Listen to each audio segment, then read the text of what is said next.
પરમ કૃપાળુ શ્રીજી મહારાજ, બાપાશ્રી, સમત સદગુરુઓ તથા અનંત દિવ્ય મુક્તોની આ દિવ્ય સભામાં ઉપસ્થિત સર્વે સંતો તથા આપ સર્વે મુક્તોના ચરણોમાં સાષ્ટાંગ દંડવત પ્રણામ થઈ જાય. સ્વામિનારાયણ. આપણે ગત સત્સંગ સભા ઉત્સવ સ્વરૂપે ઉજવી. રવિવાર એ આપણા ઉત્સવનો મધ્ય દિન હતો. શિબિર પણ ઉજવી. 9 થી 11 શિબિર હતી અને 12 થી 16 તારીખ સુધી આપણો બાપાશ્રી પ્રાગટ્ય ઉત્સવ હતો. એ ઉત્સવની અંદર શ્રી સત્સંગી ભૂષણની કથા શાસ્ત્રી સ્વામી શ્રી વિશ્વપ્રકાશદાસજી સ્વામીએ કરી. એનો સૌએ લાભ લીધો હશે. ન લીધો હોય તો એ બધું ઓનલાઈન ઉપર છે, તો એનો લાભ લઈ લેવો. અને ઘણા બધા મુક્તો પધાર્યા હતા. સત્સંગ ખૂબ સારો થયો, ઉત્સવ ખૂબ સારો ઉજવાયો, તો એનો લાભ સૌ લેજો. હવે આ રવિવાર એટલે કે તારીખ 21/11/2021 કારતક વદ બીજ આપણે નિયમિત ફરી પાછા આ રવિવારની સત્સંગ સભામાં અત્યારે ઉપસ્થિત થયા છીએ. તો આજે આપણે હર હંમેશ જેમ વચનામૃત ઉપર આપણે ખૂબ સરસ વાત કરે છે એવા શ્રી રાજભાઈ વકીલ, તો હું વિનંતી કરું મુક્તરાશ્રી રાજભાઈ વકીલ આપણને આ રવિવારની સભામાં વચનામૃતના આધારે, બાપાશ્રીના વચનોના આધારે અને બીજા મોટા મુક્તોના વચનોથી આપણને લાભ આપશે. સહજાનંદ સ્વામી મહારાજની જય, બાપા શ્રીની જય, સદગુરુ શ્રીની જય, સ્વામિનારાયણ ભગવાનની જય. શ્રીજી મહારાજ, બાપા શ્રી અનંત સદગુરુઓની દિવ્ય ઉપસ્થિતિમાં શ્રી અબજી બાપાશ્રીની છતેડી આયોજિત આ ઓનલાઈન દિવ્ય સત્સંગથી જોડાયેલા આપ સૌ દિવ્ય મુક્તોને મારા દંડવતપૂર્વક જય શ્રી સ્વામિનારાયણ, જય સ્વામિનારાયણ. દર વખતની જેમ ફરી એકવાર આપણને મહારાજની દિવ્ય વાણીને વાગોળવાની જે તક મળી છે, તો એ તકને ઝડપતા અત્યાર સુધી આપણે કઈ વખત સુધી જોયું હતું મહારાજના અને મુક્તોના વચનથી કે સંતનો મહિમા કેવો ટ્રેમેન્ડસ, જબરદસ્ત મહારાજ મોટા મુક્તોએ વર્ણવ્યો છે કે જે ભગવાનને પામવા માટેનો સર્વશ્રેષ્ઠ માર્ગ છે. પણ એ સંતને ઓળખવા માટેની જે ચાવી, એનું મૂલ્યાંકન, એની જે વાત પૂર્ણ પુરુષોત્તમ ભગવાને વચનામૃતમાં જે કરી છે અને બાપાશ્રીએ જેની છણાવટ કરી છે તે અદ્ભુત છે. અને આપણે ગઈ વખત સુધી જોયું એમ મહારાજે કહી દીધું કે જેને અમારી મૂર્તિનો સંબંધ છે, આજ્ઞા ઉપાસના જેને દ્રઢતા છે, તેને જ અમારી મૂર્તિનો સંબંધ છે. જેમ એમને યથાર્થ જાણે છે તેને જ અમારી મૂર્તિનો સંબંધ છે. અને જ્યારે સંબંધ થાય છે ત્યારે ભગવાનના જે ભક્ત એની કેટેગરીમાં એનો સમાવેશ થાય છે. એટલે જ બાપાશ્રીએ કહી દીધું કે ચાલો ચાલ એકાંતિક પરમેકાંતિક અનાદિના જે લક્ષણો મહારાજે વચનામૃતમાં વર્ણવ્યા છે એની ખૂબ સરસ રીતે સ્પષ્ટતા કરી. અને આપણે એ બધા વચનામૃતોની શરૂઆત કઈ વખતમાં આપણે જોઈ હતી, તો એને આજે આગળ ધપાવતા તો ચાલો ચાલ ભક્તની જે વાત મહારાજે વચનામૃતોમાં કરી, એની સ્થિતિની વાત કરી અને એના જે લક્ષણો કીધા અને એ ભક્તના જેમ આપણે અત્યાર સુધી વાત કરી મિનિમમ બેલેન્સ, મિનિમમ જે ભક્તની કેટેગરીની વાત કરી અને એમાં એ ભક્તને આગળ વધવા માટે શું શું કરવું જોઈએ, કેવા કેવા દિવ્ય ગુણોને આત્મસાત કરવા જોઈએ, ભગવાનનો સંતનો સમાગમ કેવી રીતે કરવો જોઈએ, ભગવાનને પામવાના માર્ગમાં આવતા જે વિઘ્નો તેને કેવી રીતે દૂર કરવા જોઈએ, એની ટેકનિક મહારાજે જુદા જુદા વચનામૃતોમાં બતાવી. મૂર્તિને કેવી રીતે ધારવી એની ટેકનિક બતાવી. આ બધા જુદા જુદા વચનામૃતોમાં જે ભક્તિની ચાલ ભક્તિની વાત કરી છે એની આપણે વાત જોતા હતા. તો પ્રથમના વચનામૃતોના આપણે થોડા સંદર્ભો લીધા. તો એમાં આગળ વધતા પ્રથમનું 14મું વચનામૃત મહારાજ કે કે બે હરિજન છે. એક હરિજન સંસારને ત્યજીને નિસર્યો છે, ત્યાગી થયો છે. અરે જો બાપાએ શ્રી જેમ કીધું એમ ચાલો ચાલની જે વ્યાખ્યા કરી કે આજ્ઞા ઉપાસના દ્રઢ છે. સ્થૂળ દેહ કરીને વર્તમાન લોપે મહારાજ કે તો જીવતો જ ભ્રમ રાક્ષસ છે. જે આજ્ઞા પાળે નહીં એ તો સ્વામિનારાયણનો છે જ નહીં. પણ મહારાજે એ જે હરિજન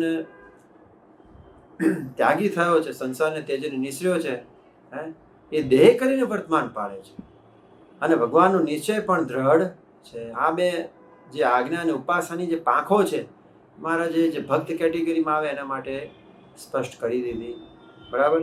એક આવો હરિજન છે અને મનમાં સંસાર સંબંધી વાસના છે, થોડી થોડી વાસના છે, તેને વિચારે કરીને મહારાજ કે ખોટી કરી નાખે છે. કેટલી જબરી વાત. સાવધાનપણે રહે છે. પોતે જાણે છે પોતે 3 દેહ 3 અવસ્થાથી પર નથી વર્તતો, પણ પોતે વિચારે કરીને ખોટી કરી નાખે છે. એમને એમ લડાઈ લે છે. મહારાજ કીધું પ્રથમના 70મા વચનામૃતમાં, આપણે આગળ આવશે જોઈશું કે એ પંચ વિષય રૂપી જે શબ્દ છે એ પણ જીવની બુદ્ધિમાં રહ્યા છે અને પરમેશ્વર સત્ય, સંત સત્ય, જગત મિથ્યા ઇત્યાદિ જે સંતના શબ્દ તે પણ જીવની બુદ્ધિમાં રહ્યા છે. પણ એ બેની અંતઃકરણમાં પરસ્પર લડાઈ થાય છે. મહારાજ કે જેમ કૌરવ પાંડવોની કુરુક્ષેત્રમાં લડાઈ થઈ, કચ્ચર ઘાણ થયો. મહારાજ કે કોઈ તલવારે કરીને, કોઈ તોપે કરીને, કોઈ બથોબથ, કોઈ ગદાએ કરીને લડતા હતા. કોઈનું માથું કપાઈ ગયું, કોઈ મહારાજ કે કોઈનું ધડ કપાઈ ગયું. એવી રીતે કચ્ચર ઘાણ થતો હતો. મહારાજ કે એક કહે છે કે વિષયને ભોગવો, અને બીજું કહે છે નથી ભોગવતો, નથી ભોગવવું. એ હા પાડે છે કોણ છે, ના પાડે છે કોણ? તો મહારાજ કે ભગવાનના સંતના જે શબ્દ અંતરમાં રહ્યા છે તેણે કરીને જ ભગવાનના ભક્તને જેવું સંભવી શકે કે મનમાં વાસના છે, પણ મહારાજ કે વિચારે કરીને એને ખોટી કરી નાખે છે. એટલે એક એવો સંત, એક હરિભક્ત છે જે સંસાર ત્યજીને સાધુ થયો છે.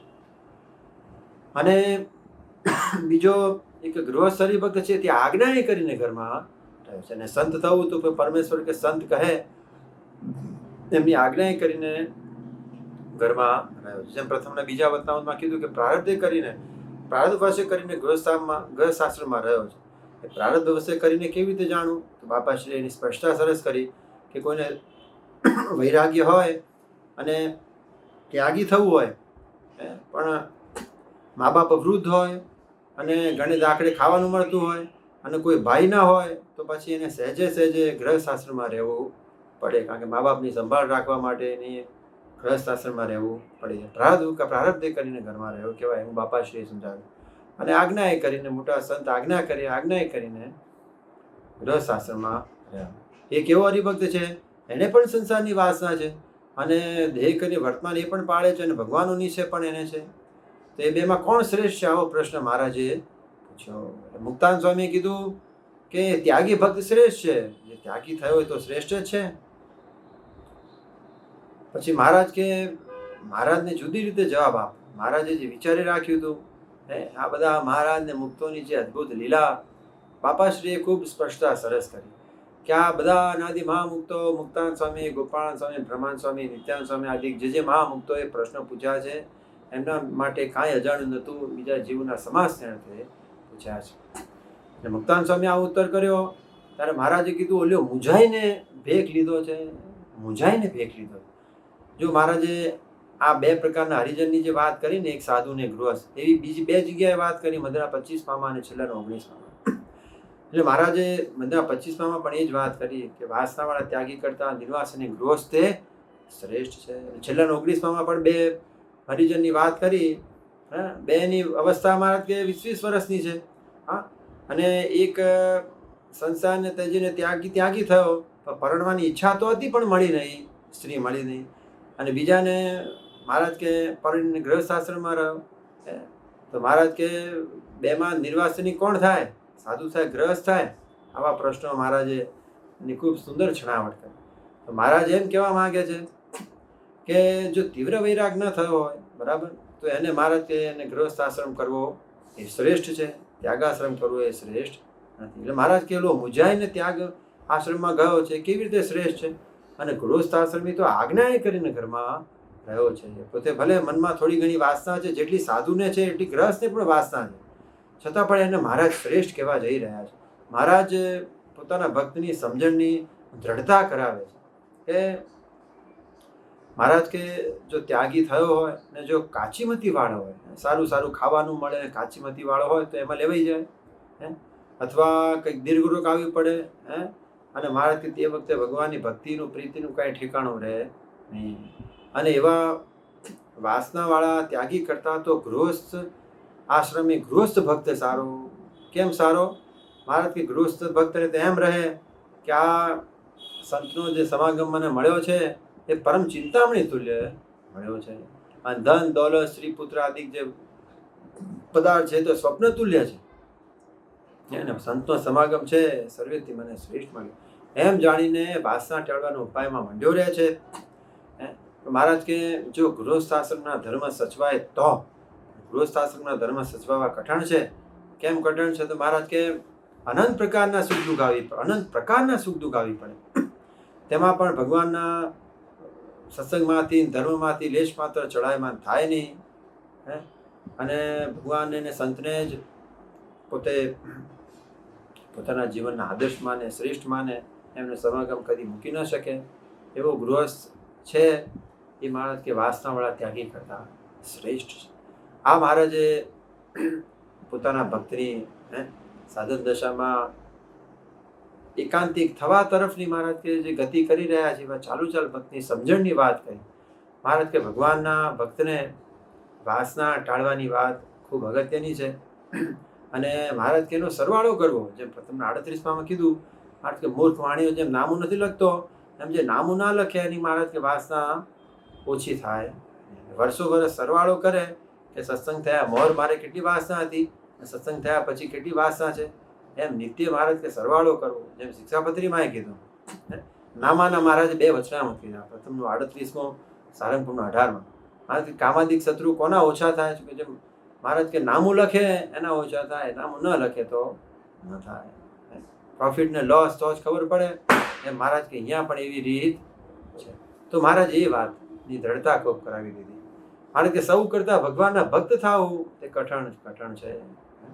અને ભગવાનનો જે આશરો ત્યજે નહીં ને ભગવાનનો આશરો રાખવો હોય તો કઠણ છે. આ ભગવાનના ભક્તની દ્રઢતા કરવાની મહારાજે વાત કરી દીધી. પછી બીજો પ્રશ્ન મુક્તાનંદ સ્વામીએ સરસ પૂછ્યો કે શ્રુતિમાં કહ્યું કે અંતે યામતી સા ગતિ. જો ખૂબ સુંદર મહારાજે આ જે ચાલુ ભક્તની જે સમજણની સ્ટ્રેન્થન કરવાની જે વાત કરી, અને મહારાજે જે બાપાશ્રીએ જે કૃપા વરસાવી ને, મહારાજે જે વચનામૃતોમાં એ કૃપા સાથે પોતે જે વાત કરી છે, એ વાતની આ વચનામૃતમાં છણાવટ આવે છે કે મહારાજ કે અંત્યયામતી સા ગતિ. તે શ્રુતિમાં એમ કીધું મુક્તાનંદ સ્વામી કે અંતકાળે જો ભગવાનની સ્મૃતિ રહે તો ભગવાનનું તો જીવનું કલ્યાણ થાય, ન રહે તો ન થાય. અંતકાળે જેવી મતિ હોય તેવી ગતિ થાય. હવે મહારાજે બહુ મોટી વાત કરી. મહારાજ કે અમે અમારા મુક્તો પ્રગટ નતા થયા ત્યાં સુધી તપ કરીને રાફડા થઈ જતા હતા, તો પણ મહારાજ કે અંતરમાંથી વાસના ટળતી નથી. કારણ શરીર ઉપાસના વજ્રસાર જેવી નથી ટળતી. 10,000 ને હજારો વર્ષ સુધી તપ કરીને રાફડા થતા હતા, છતાં પણ મહારાજ કે આ વિશેષ સંબંધી વાસના ટળતી નથી. એટલે મહારાજ કે આ બધા વિક્ષેપને પામ્યા, સૌરી ને પરાસ ને જે કાંઈ કહો, બ્રહ્મા શિવ નારદાદિક જે કલંકને પામ્યા. મહારાજ કે આવા સમજણમાં ખામી. મહારાજે એ કલમ નાબૂદ કરી દીધી. પ્રથમના 29માં કીધું, છેલ્લો પ્રશ્ન છે કે કોઈ હરિભક્તને ગોબરું વર્તાણું હોય અને પછી એ સારો થઈ જાય છે, તે પોતાની પુરુષ પ્રયત્ન કરીને થાય છે કે ભગવાનની કૃપાએ કરીને થાય છે, પૂર્વના પ્રારબ્ધ કરીને થાય છે? મારે કે પૂર્વના પ્રારબ્ધ કરીને થાય ને એ તો બધાના દેખવામાં આવે. કોઈ કંગાલ હોય ને એને રાજ મળે તો ખબર પડે કે એના પૂર્વ કર્મ સારા હશે. પછી મહારાજે વાત કરી કે જેમ ભરતજીને મૃગલામાં હેત થઈ ગયું, મહારાજ કે એ ઠેકાણે તો પ્રારબ્ધ લેવું. અંતે યામતી સા ગતિ. ભક્તાન સ્વામીએ કહી દીધું કે અંતે જેવી મતિ હોય તેવી ગતિ થાય. હવે વિચાર કરીએ કે મહારાજે તો એમ કીધું છેલ્લાના 17માં કે ભાગવતમાં જે ભરતજીની વાત ચમત્કારી છે એવી કોઈ વાત ચમત્કારી. ઋષભદેવ ભગવાન એના બાપ હતા અને આખા બ્રહ્માંડનું રાજ્ય ત્યજીને ભગવાનને રાજી કરવા માટે પોતે વનમાં તપ કરવા ગયા, અને આવી રીતે મૃગલામાં વિજાતિમાં હેત દયાએ કરી નથી, તો પણ મહારાજ કે ફરી મૃગનો જન્મ રહેવું પડે. મહારાજ અનંત પ્રકારના પાપ છે, પણ ભગવાન વિના બીજે હિત થઈ જાય મોટું પાપ છે. તો એનો મતલબ શું થયો? પૂજ્ય મુનિ સ્વામીએ ખૂબ સુંદર વાત કરી છે, વાતોમાં એની છણાવટ કરી છે કે ભરતજીને આવું કેમ થયું?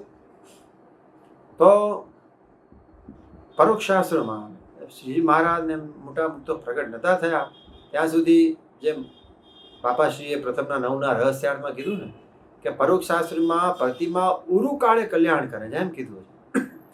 કહેતા લાંબા સમયે કલ્યાણ થાય. અને ઉરુકાળ વચન શ્રી મુખે નાબૂદ કરી છે. મહારાજ આવું, બાપાએ આવું કીધું. શું નાબૂદ કરી છે? મહારાજ કે પ્રતિમા અમે સાક્ષાત છીએ, એને જ્યાં સુધી દિવ્ય ન જાણે ત્યાં સુધી કોઈ કાળે કલ્યાણ થાય. તો મહારાજે આ વાત કરી કે જે અમારી કૃપામાં આવી ગયો હોય, જે અમારો આશ્રિત થયો હોય, એને અંતકાળે આ મતિ સા ગતિ, એ મહારાજ કે એ ફિલોસોફી એને લાગુ નથી પડતી. કેમ લાગુ નથી પડતી? મહારાજ કે જેને સાક્ષાત પ્રાપ્તિ થઈ છે તેને અંતકાળે સ્મૃતિ રહે અથવા ન રહે તો પણ તેનું અકલ્યાણ ન થાય. એનું તો ભગવાન સહાય કરે છે. આમ આ 2-3 વાક્યોમાં જે મહારાજે અદ્ભુત ફિલોસોફી, જે તત્વજ્ઞાન સમજાવ્યું, અને બાપાશ્રીએ જે અદ્ભુત રીતે એની જે છણાવટ કરી છે એ ખૂબ સમજવા યોગ્ય છે. આપણે તો સમજીએ જ છીએ, પણ આપણે સૌ ભેગા મળીને વાગોડીએ છીએ. અને બાપાશ્રીએ એમ સમજાવ્યું કે પહેલાં તો જેને સાક્ષાત પ્રાપ્તિ થઈ હોય, એ સાક્ષાત પ્રાપ્તિની વ્યાખ્યા કેટલી સુંદર બાપાશ્રી કરી. તો કે સાક્ષાત પ્રાપ્તિ થઈ ક્યારે કહેવાય? મહારાજ કે જ્યાં આવી સમજણ જ્યાં સુધી ન થઈ હોય, મને 28માં કીધું, ભગવાનની આજ્ઞામાં ન રહેતો હોય, અને અમારી ભેગો રહેતો હોય તો અમારથી છેટે છે, અને ભગવાનના ધામમાં રહેતો શું ધામમાંથી પડશે? અને મહારાજ કે છેટે રહેતો હોય અને ભગવાનની આજ્ઞામાં રહેતો હોય, ભગવાન જો રાજી હોય, ભગવાનને સંત રાજી હોય તો પણ એ ભગવાનના ધામમાં જ છે. ધામમાંથી પડવાની રીત નથી, પણ ભેગો રહેતો હોય, મનુષ્ય પૃથ્વી ઉપર મનુષ્ય રૂપે ભેગો રહેતો હોય ભગવાનને મુક્તિ ભેગા, પણ સમજણની ખામી. શું સમજણની ખામી? તો મહારાજ તેને સાક્ષાત પ્રાપ્તિ થઈ નથી. તો સાક્ષાત પ્રાપ્તિની વ્યાખ્યા મહારાજે કરી. આ જે સમજણ, જે ચાલો ચાલ ભક્તની સમજણ છે, એની જે સ્થિતિ છે, એની મહારાજે મોટા મુક્તોએ જે છણાવટ કરી, એની આપણે વાત કરી રહ્યા છે. બાપાશ્રી કીધી સાક્ષાત પ્રાપ્તિ થઈ ક્યારે કહેવાય? તો જ્યારે શ્રીજી મહારાજ મનુષ્ય રૂપે દર્શન આપતા હોય તો મનુષ્ય સ્વરૂપને દિવ્ય જાણે, જે અક્ષરધામમાં છે તે જ જાણે, અને એવી રીતે જાણીને એમનો આશરો કરીને એના આજ્ઞામાં દ્રઢ રહે, એને સાક્ષાત પ્રાપ્તિ કહેવાય. અને જ્યારે પ્રતિમા રૂપે ભગવાન દર્શન આપતા હોય, મહારાજને એમના મોટા મુક્તો, તેમની વિશે તે પ્રતિમા ભાવ ટાળે અને એની વિશે દિવ્ય ભાવની દ્રઢતા કરે, એમની આજ્ઞામાં રહીને એમનો આશરો કરે, તો એ સાક્ષાત પ્રાપ્તિ કહેવાય. અને પછી એવી સાક્ષાત પ્રાપ્તિની વ્યાખ્યા બીજી મધના 67માં મહારાજ કે સાક્ષાત પ્રાપ્તિ થઈ ક્યારે કહેવાય?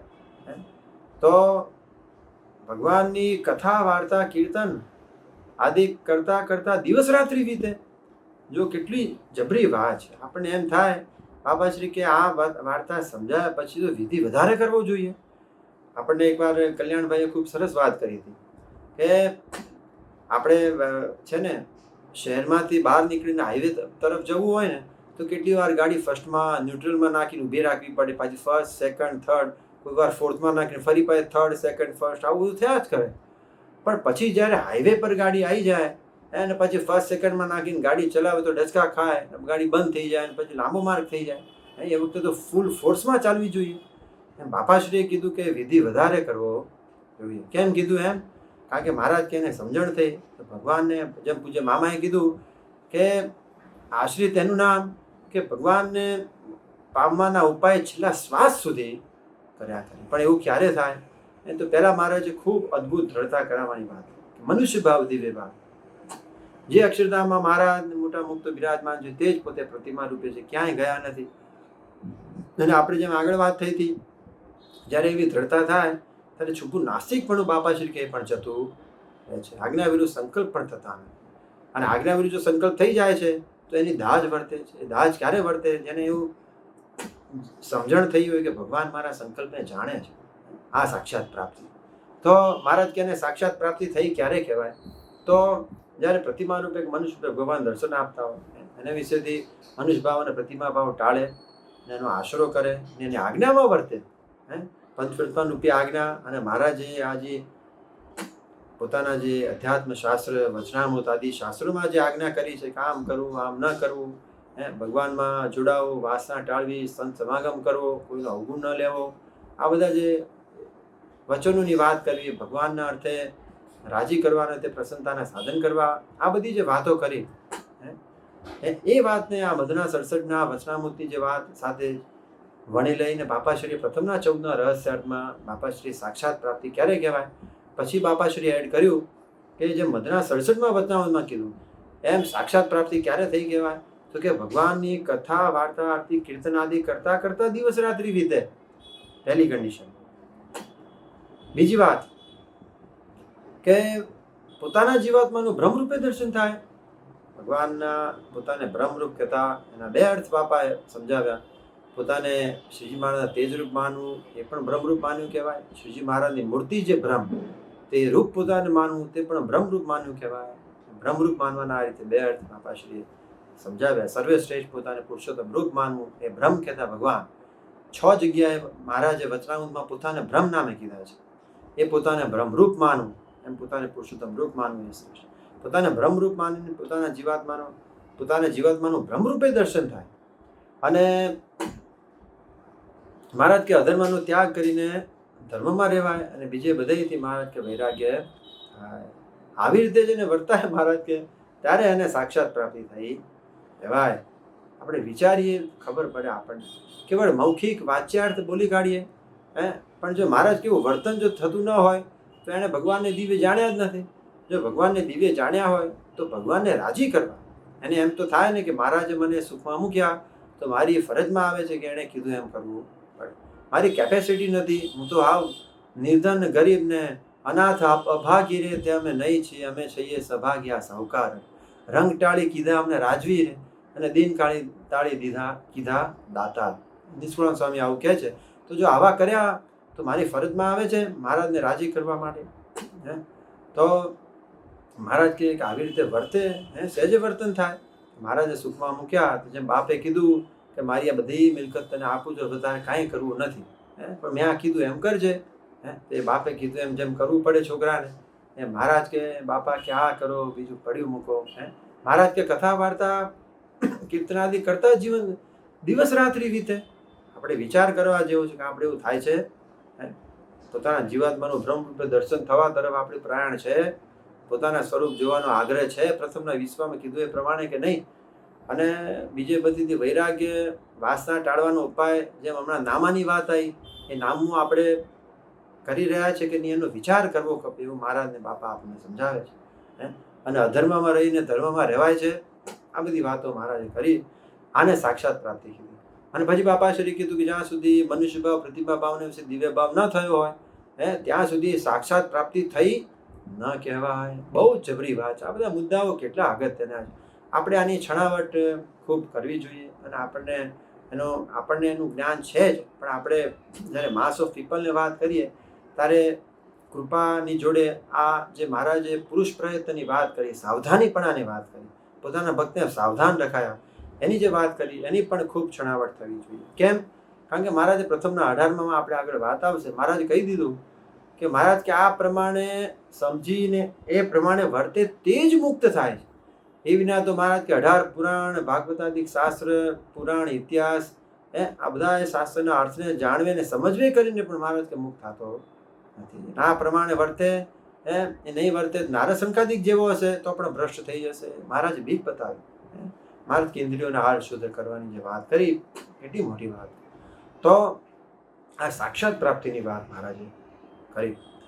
મનુષ્ય ભાવ, દિવ્ય ભાવ, આવી રીતે મહારાજ કે જેને સમજણમાં દ્રઢતા થઈ હોય અને સ્થૂળ દેહ કરીને મહારાજ યથાર્થ આજ્ઞા પાડે, એને સાક્ષાત પ્રાપ્તિ થઈ કહેવાય. એ માર્ગે ચાલ્યો છે. ચાલો. તો એવાને સાક્ષાત પ્રાપ્તિ થઈ, એને અંતકાળે સ્મૃતિ રહે અથવા ન રહે તો પણ અકલ્યાણ ન થાય. અને મધના 48માં વચનામૃતની બાપાએ વાત કરી પ્રથમના 14ના રહસ્યાર્થમાં, કે મધના 48માં તો એમ કીધું કે ભગવાનની મૂર્તિ વિના બીજું ચિંતન કરતા જો દેહ પડી જાય તો કોટી જન્મે દુઃખનો પાર આવતો નથી. કોટી કલ્પે દુઃખનો પાર આવતો નથી કહેતા ફરી જન્મ ધરવો પડે. જેમ કેમ કીધું અહીંયા પ્રથમના 14માં એમ કીધું કે સાક્ષાત પ્રાપ્તિ અંતકાળે સ્મૃતિ રહે ન રહે તો પણ અકલ્યાણ થાય. જો બાપાશ્રી સાવધાન કરી દીધા. બાપાશ્રી કેટલી સુંદર છણાવટ કરી. એમ કહી દીધું કે મધના 48માં જાગ્રત અવસ્થાની વાત છે કે સાવધાનપણામાં ભગવાનની મૂર્તિ સિવાય બીજું સંભાળે છે, હે, તો એ મહારાજ કે ન ચાલે. એનો દાખલો મહારાજ કે હોવો જોઈએ ને ભગવાનને પામવાનો. હે, તો સાવધાનપણામાં તો ભગવાનને સંભાળવાની જે સંપૂર્ણ પુરુષ પ્રયત્ન રૂપ મહારાજ કે એફર્ટ એ કરવા જોઈએ. અને એમ જો કરતો હોય અને પ્રથમના 14માં જે વાત કરી એ સ્વપ્ન અવસ્થાની વાત કે જાગ્રત અવસ્થામાં તો ભગવાનના સ્વરૂપમાં વૃત્તિ રાખવાનો, ભગવાનમાં જોડાવાનો, જેમ અહીંયા કીધું સાક્ષાત પ્રાપ્તિ, રાત્રિ દિવસ કથા કીર્તન ભગવાનમાં જોડાવાનો પ્રયત્ન કરે છે, પોતાનો પુરુષ પ્રયત્ન પ્રામાણિકપણે ભગવાનમાં જોડાવાનો પ્રયત્ન કરે છે. પૂજ્ય મામાએ શબ્દ વાપર્યો પ્રામાણિકપણે. અને સ્વપ્ન અવસ્થામાં જો દેહ પડી જાય, તો પછી મહારાજ કે અમે એની ભગવાન એની સહાય કરે છે. આવી રીતે બાપાશ્રી એને સમન્વય કર્યો છે. અને મહારાજે તો કેટલી મોટી વાત, મોટા મુક્તોએ કેટલી મોટી વાત કરી કે મધરા 32માં કે ભગવાન જીવ ભગવાનની માયાને તરે ને બ્રહ્મરૂપથી ભગવાનના ધામમાં જાય, એનું મુખ્ય કારણ તો મહારાજ કે ભગવાનની ભક્તિ છે. આત્મનિષ્ઠા અને વૈરાગ્ય છે, પણ એ તો ભગવાનની ભક્તિના સહાયરૂપ ઉપકરણો છે. આત્મનિષ્ઠાને મહારાજે ગૌણ કરી કોની કમ્પેરિઝનમાં? ભગવાનની ભક્તિની કમ્પેરિઝન. મહારાજ કે ઉપાસના ન હોય તો આત્મનિષ્ઠા અંતકાળે કાંઈ કામ આવતી નથી. આવો શબ્દ કીધો પ્રથમના 61માં, કાંઈ કામ નથી આવતી.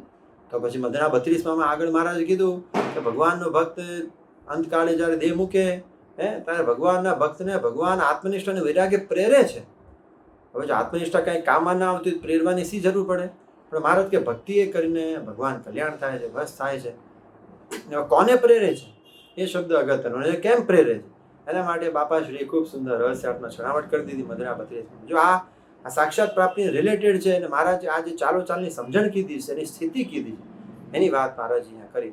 તો બાપાશ્રીએ કીધું કે પ્રેરવાની જરૂર કેમ પડે? કે આત્મનિષ્ઠા વૈરાગ્યની દ્રઢતા ખૂબ જરૂરી છે. ભગવાનની પ્રીતિમાં વિઘ્ન ન થાય એટલા માટે. અને ભગવાનની પ્રીતિ કરતાં કરતાં દેહાભિમાની યોગી કઈ બીજે પ્રીતિ થઈ જાય તો મહારાજ વિઘ્ન થઈ જાય એને. પણ જે ભક્તે પોતાના જીવન દરમિયાન મહારાજની પ્રસન્નતાના સાધન કર્યા હોય, ધ્યાન, ભજન, માળા, માનસી પૂજા આદિ સાધન, ભગવાનની પ્રસન્નતાના સાધન કર્યા હોય, જો બાપાશ્રી આવી આ શબ્દો એમના છે મધના 32ના રહસ્યાર્થમાં, પણ આત્મનિષ્ઠા વૈરાગ્ય દ્રઢ ન કર્યા હોય એટલે ભગવાનના ભક્તને અંતકાળે ભગવાન સિવાય બીજે હેત રહી જાય, વાસના રહી જાય, સ્મૃતિ રહી જાય તો લોચો પડે. એ ન રહી જાય એના માટે ભગવાન એમને આત્મનિષ્ઠા અને વૈરાગ્ય પ્રેરે છે. પણ કોને પ્રેરે છે અગત્યનું છે. એટલે આ મહારાજે ખૂબ સુંદર છણાવટ કરી દીધી કે જેને સાક્ષાત પ્રાપ્તિ થઈ છે, એને મહારાજે કહી દીધું ને કે લડાઈ લે છે. આ બધા શબ્દો ખૂબ અગત્ય. લડાઈ લે છે. એ લડાઈ શું લે છે? બાપાશ્રી ખૂબ સુંદર છણાવટ કરી.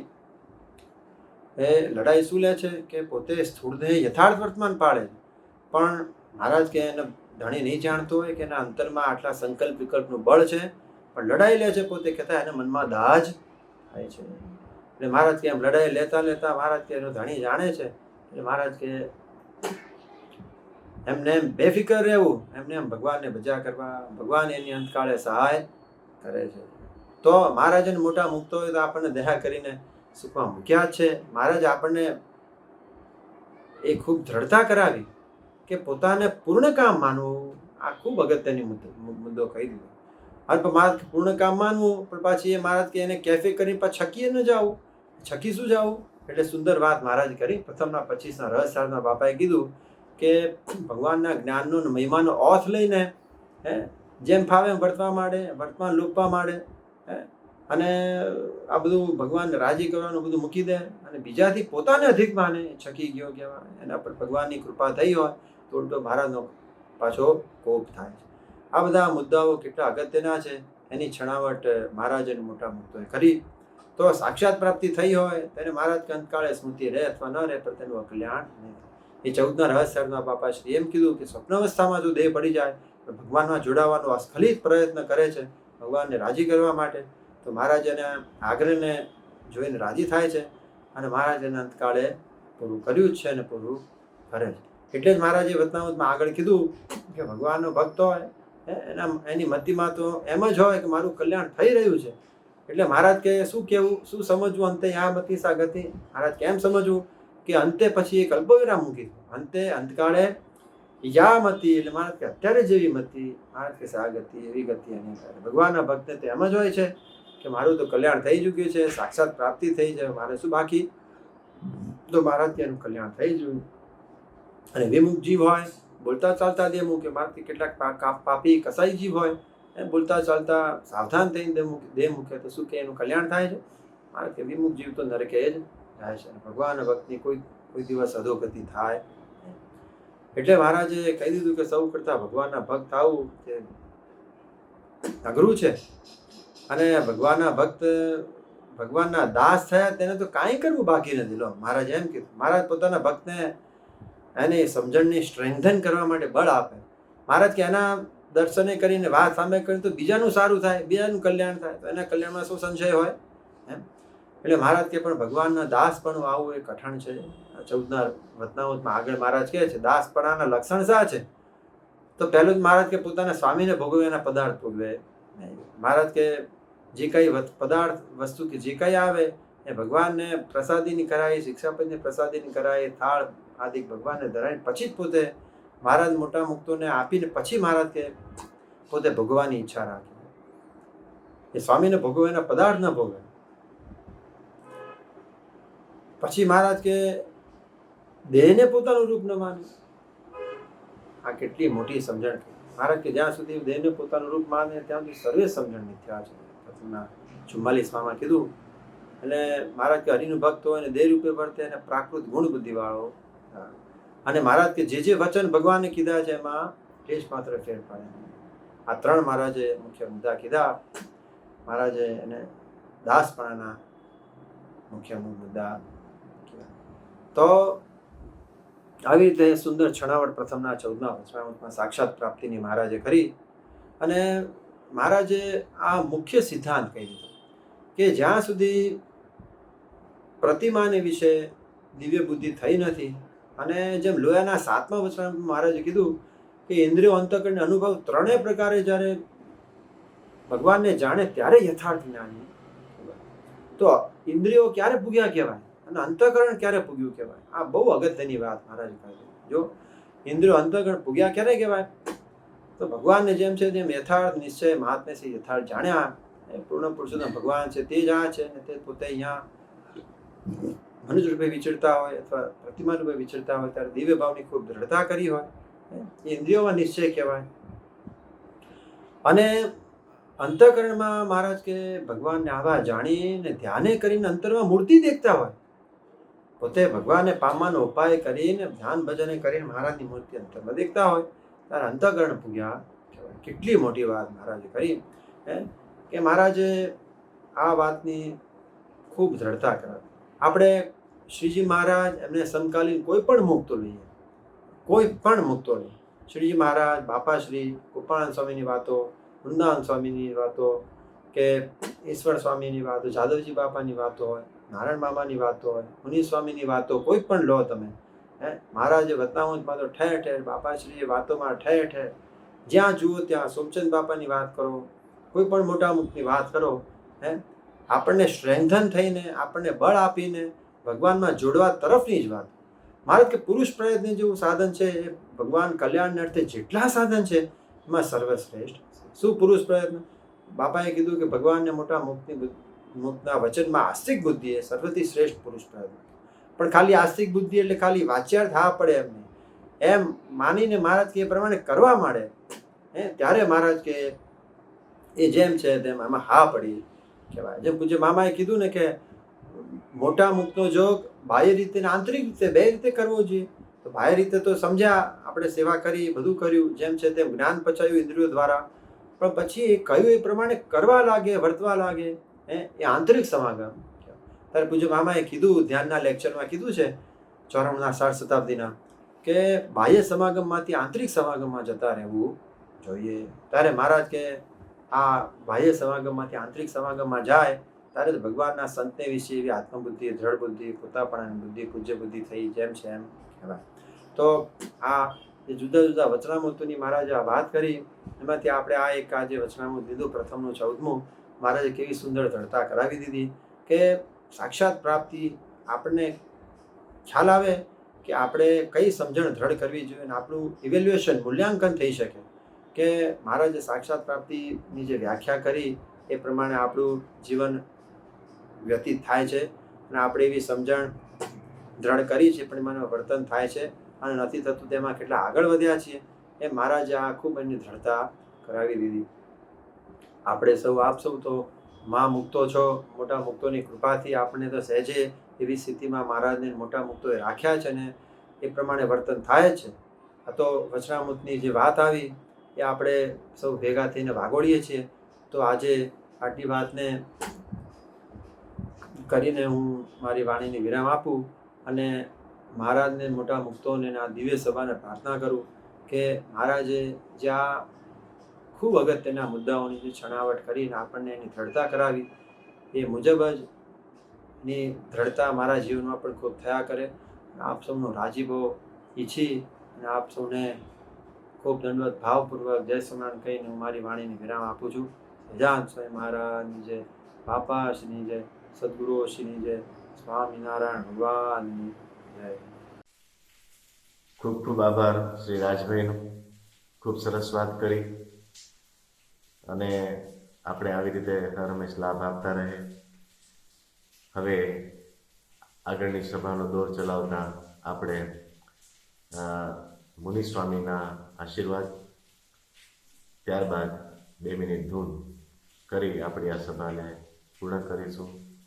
સહજાનંદ સ્વામી મહારાજની જય, બાપા શ્રીની જય, સદગુરુ શ્રીની જય, સ્વામિનારાયણ ભગવાનની જય. જીવનના સોદા સંબંધીનો છે વિવેકનો પ્રસંગ છે. જીવન મોટા સત્પુરુષો નીચે હેતનો પ્રસંગ થાય તો એને ભાગવત ધર્મ કઈ સમાય છે. ત્યારે ઇતિહાસમાં જે ભાગવત ધર્મ તો મનના વચને ભગવાન સુંદર ક્રિયા કરી ભગવાનની આજ્ઞા પાડવી એને ભાગવત ધર્મ કહેવાય. અને આ મહારાજે મોટા પુરુષમાં અચંબતી કરી એને ભાગવત ધર્મ સુધારવું સારું. મોટા પુરુષના સમાગમથી એ ભાગવત ધર્મ આવે. મારી મોટા પુરુષ એ જ ભાગવત ધર્મ એટલે આવે. મોટા પુરુષની અચંબતી હોય એમાં સહેજે ભાગવત ધર્મ આવે. એ ભગવાનની આજ્ઞા લોકો પ્રમુખ અને આપતકાળે પણ ધર્મમાં પડે ને એના પણ એ ઉપાય છે મારે છે. ભગવાનનું નાનું મોટું વચન હોય એને રોકે નહીં. ભગવાનના વચન પ્રમાણે વર્તે એને ધર્મ ભેગવે. મહારાજના વચનમાં તો ભગવાન જ જાય. મહારાજે જે આજ્ઞા કરી છે એ પ્રમાણે વર્તે તેના ધર્મ થઈ ગયો. ભગવાનનો મહિમા પણ સમજાય.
સ્વામિનારાયણ સ્વામિનારાયણ સ્વામિનારાયણ